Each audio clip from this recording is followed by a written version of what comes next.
प्यार से रब ने तुझको सजाया, धूप धूप जग तू है साया, तेरे रूप में सब कुछ पाया।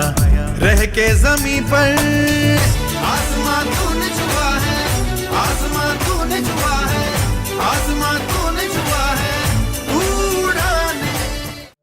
अनादिकाल से ही भारत में महिलाओं का दर्जा शीर्ष पर स्थापित है। इसके अनेकों उदाहरण भी हमारे सामने हैं।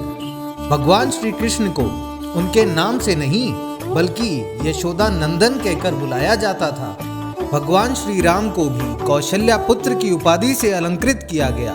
यही नहीं, हम अपने भारत देश को भी अपनी माँ कहकर पुकारते हैं। इसीलिए ऐसे में इस बात में कोई दो राय नहीं है कि हमारी संस्कृति में महिलाओं की जगह हमेशा पुरुष से कहीं ऊपर रही है।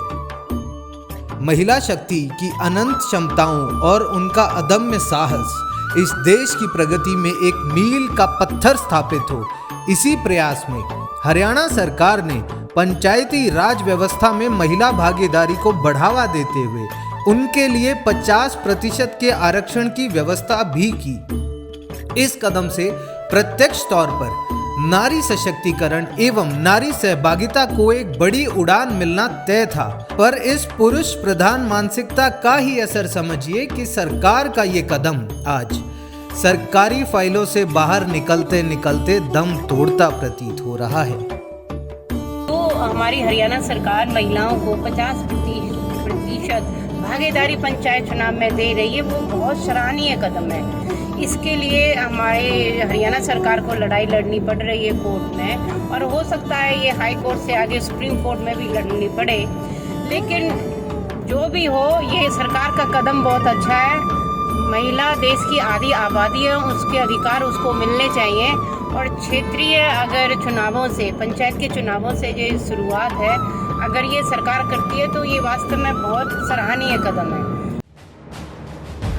इतनी बड़ी संख्या में महिलाओं की भागीदारी होने के बावजूद भी जनप्रतिनिधि के तौर पर महिला पंचायत में अपनी भूमिका सशक्त रूप से निभा नहीं पा रही है। वह पुरुष प्रधान समाज में केवल चुनी हुई एक कठपुतली की तरह काम करने को मजबूर है। प्रधान और पंचायत सदस्य चुने जाने के बावजूद ना तो वह किसी बैठक में हिस्सा ले पाती है और ना ही किसी निर्णय में उसकी भागीदारी होती है। उनकी भूमिका केवल पुरुषों द्वारा लिए गए निर्णय पर अंतिम मोहर लगाने से अधिक है ही नहीं। ऐसे निर्णय जिनकी जानकारी उन्हें स्वयं तक नहीं होती है। वो तो ससुर के दम पे, क्या वो पति के भी, दोनों के दम पे लड़ना पड़ेगा। वो तो दोनों के नाम से। भाई मैं उनकी तो बहू हूँ और उनकी वाइफ हूँ, दोनों के नाम से बोलती हूँ। तो उनके नाम तो उन्हीं का ही चलेगा, मेरे को कौन जानता है? कोई नहीं जानता।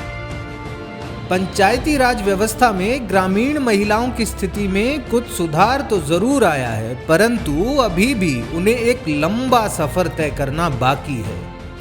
महिलाओं को अगर अपनी भावी पीढ़ी को सशक्त एवं आत्मनिर्भर देखना है तो वक्त आ गया है कि उन्हें स्वयं आगे बढ़कर मजबूती से अपना पथ प्रशस्त करना ही होगा।